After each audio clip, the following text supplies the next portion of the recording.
wife screamed, "You're worthless. I should have married him instead." Pointing at my brother, I replied, "Probably." Then I moved out and let her discover my worthless brother had been paying her student loans as a favor to me. His monthly reminder that she owes him $87,000 now. Original post: I, 33 male. I'm sitting in my new studio apartment, eating ramen, and honestly, life's never been clearer. Last Thursday was my brother Kevin's 36th birthday party. Family gathering at my parents' house. My wife Jessica, 31, had been in a mood all week. Something about her coworker getting promoted while she didn't. Whatever.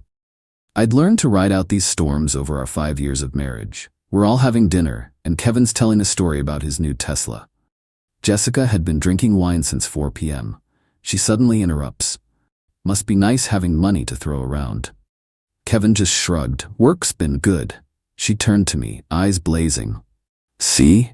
That's what a real man accomplishes, not sitting at home playing with computers all day.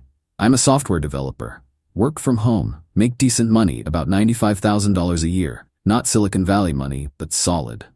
"Jess, not now," I said quietly. She stood up, wobbling slightly, pointing at Kevin. "You're worthless, Nathan. Completely worthless. I should have married him instead. At least Kevin knows how to be successful." The room went silent. Mom dropped her fork. Dad's jaw clenched. Kevin looked like he wanted to disappear into the floor. I took a sip of my beer, set it down carefully, and said, "Probably." Then I stood up, grabbed my jacket, and walked out. Jessica called after me, something about being dramatic. I drove home, packed 2 suitcases, my laptop, and my gaming setup.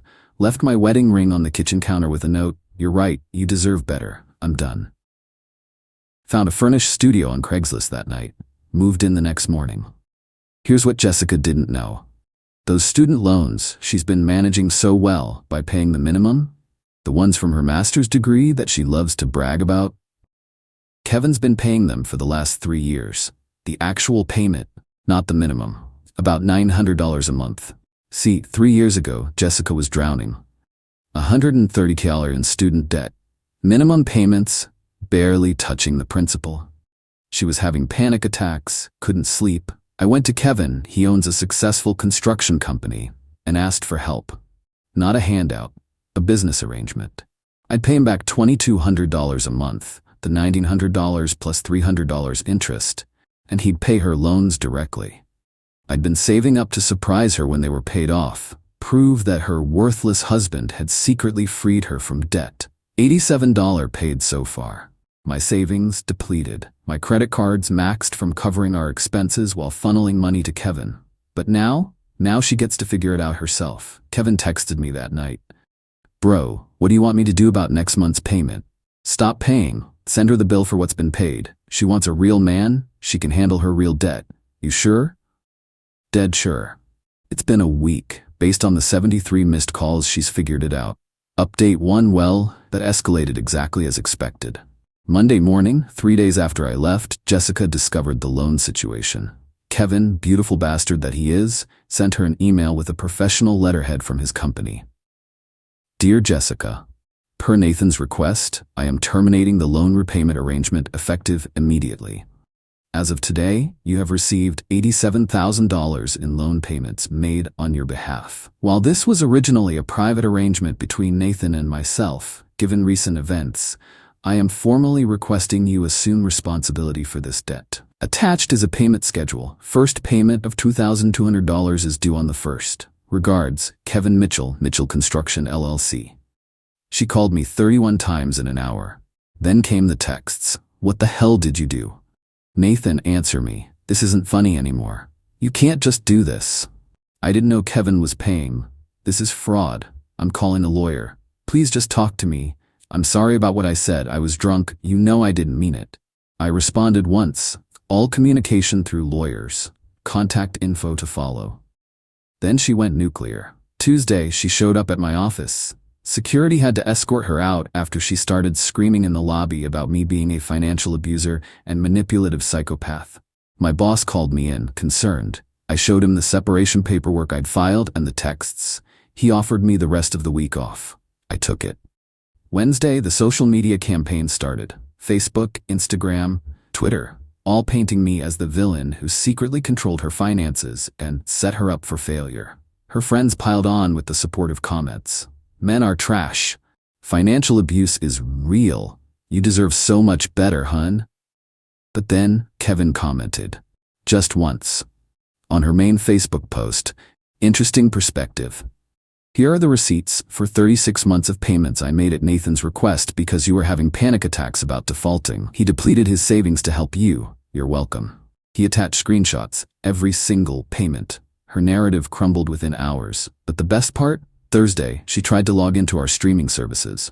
Netflix, canceled. HBO, canceled. Disney Plus, canceled. Even the Spotify family plan. All in my name, all gone. She called Kevin's wife, Monica, crying about how I was being petty and purposely hurting her. Monica, who was at the birthday dinner, told her, Jessica, you called my brother-in-law worthless in front of his entire family. What did you expect, Roses? Friday morning, I got a call from her mother, Diane. Nathan, sweetheart, Jessica told me what's happening. This seems extreme. Diane, did she tell you what she said? She mentioned a disagreement. She stood up at a family dinner, drunk, and announced I was worthless and she should have married my brother instead. Silence. She didn't mention that part. No, I imagine she didn't. She also didn't mention that Kevin has been paying her student loans for 3 years because I asked him to. $87,000 worth. What? Ask her about it. An hour later, Jessica texted, you turned my mom against me. Real mature. The entitlement is staggering. She genuinely believes she's the victim here. Tomorrow is the first of the month. Her first loan payment is due, the real one, not the minimum she thought she was paying. $2,847 a month, plus Kevin's $2,200. That's $5,047 a month she needs to find, on her $65,000 salary. Good luck with that. Update 2. The first of the month hit like a freight train. Jessica had been alternating between love bombing and rage texting all weekend.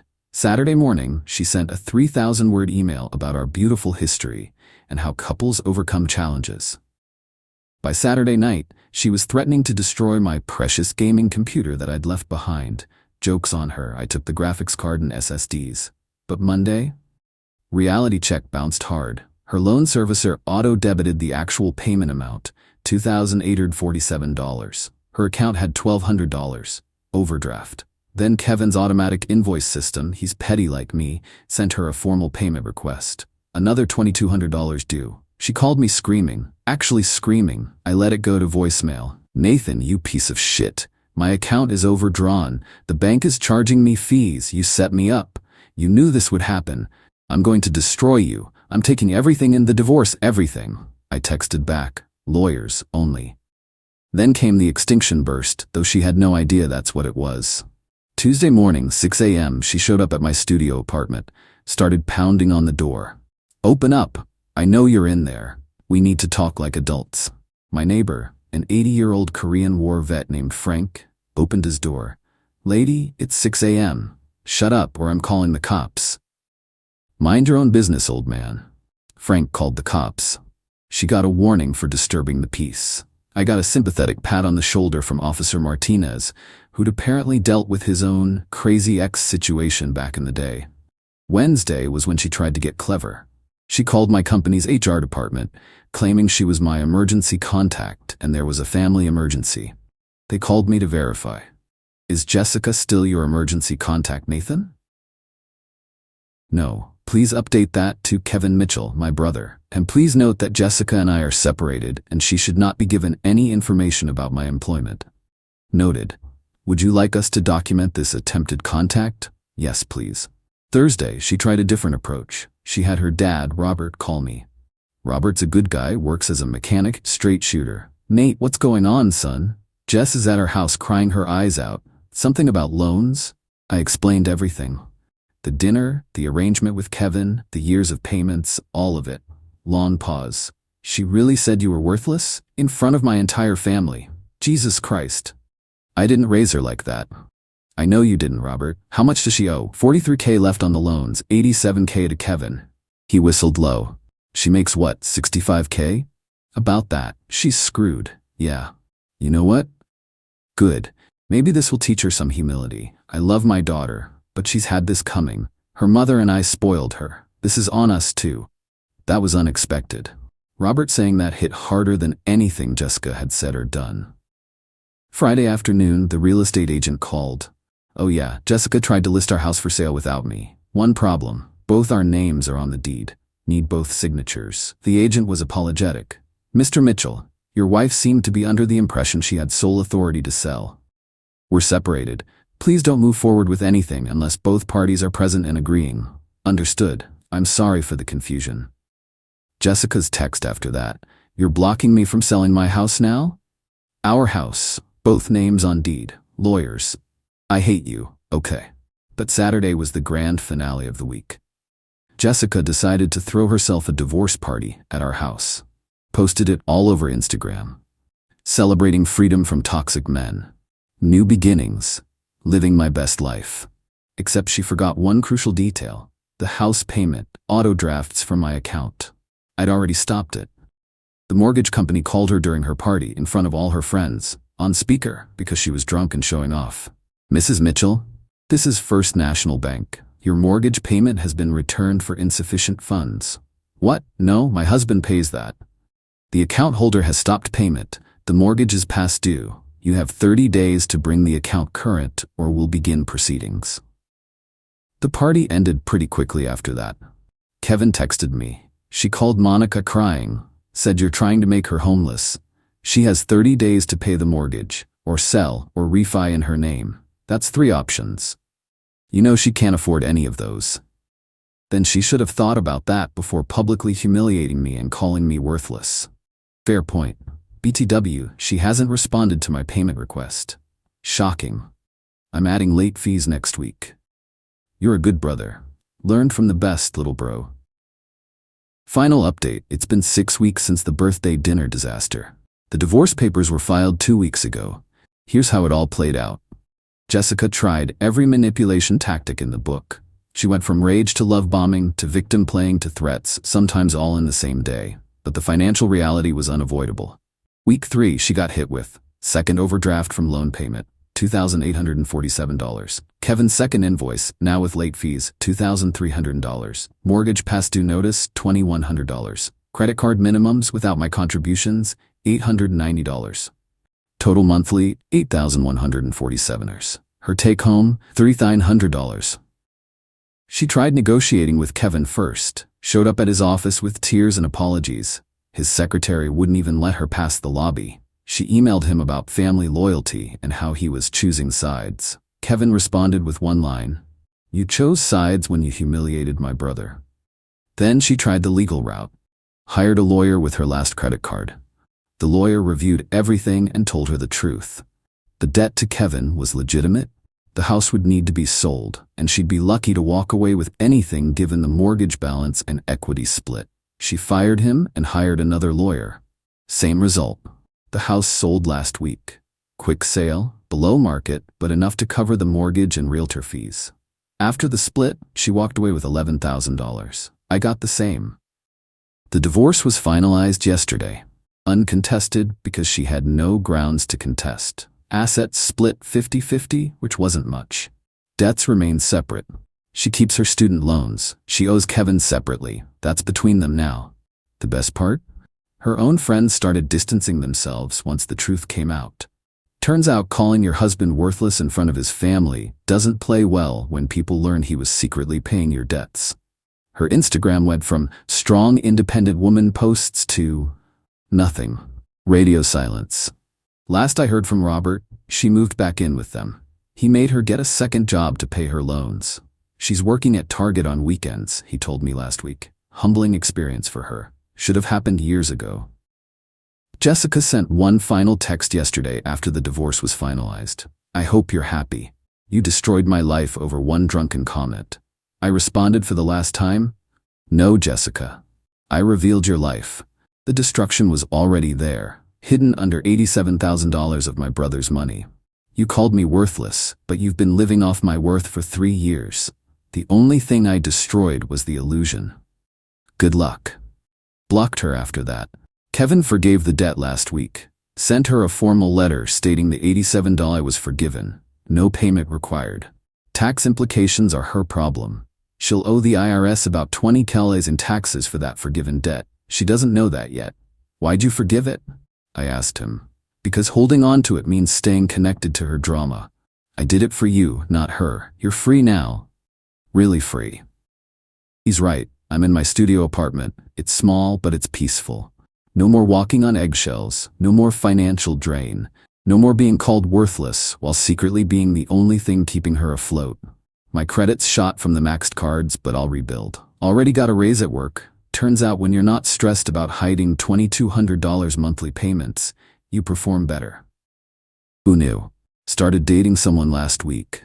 Nothing serious yet. She's an accountant, which is ironic. First thing she said when I told her this story, wait, you paid how much of her loans without telling her? That's the opposite of financial abuse. That's financial enabling. Yeah, it was. But the real kicker came this morning. Jessica's best friend Hannah, who was at the birthday dinner, sent me a DM. Hey Nathan. I know we weren't close, but I wanted to say I'm sorry for believing her side initially. She told me yesterday that she knew about the loans the whole time. She found out 2 years ago when she saw Kevin's name on a payment confirmation you left on your desk. She kept quiet because she wanted to see how far you'd go for her. She was testing you. Thought you should know. I stared at that message for an hour. She knew. She knew I was killing myself financially to help her. And she called me worthless anyway. I forwarded the message to Kevin. His response, holy shit, thank God you're divorced. Yeah, thank God. I'm not angry anymore, not even hurt, just relieved. The mask fell off, and everyone saw who she really was, including her. My therapist, yeah, got one of those now, said something that stuck. Nathan, you spent 3 years trying to prove your worth to someone who assigned you none. The only person who needed to recognize your worth was you. She's right. I'm worth more than being someone's secret financial plan while being publicly humiliated. I'm worth more than maxed credit cards and depleted savings for someone who'd call me worthless at a family dinner.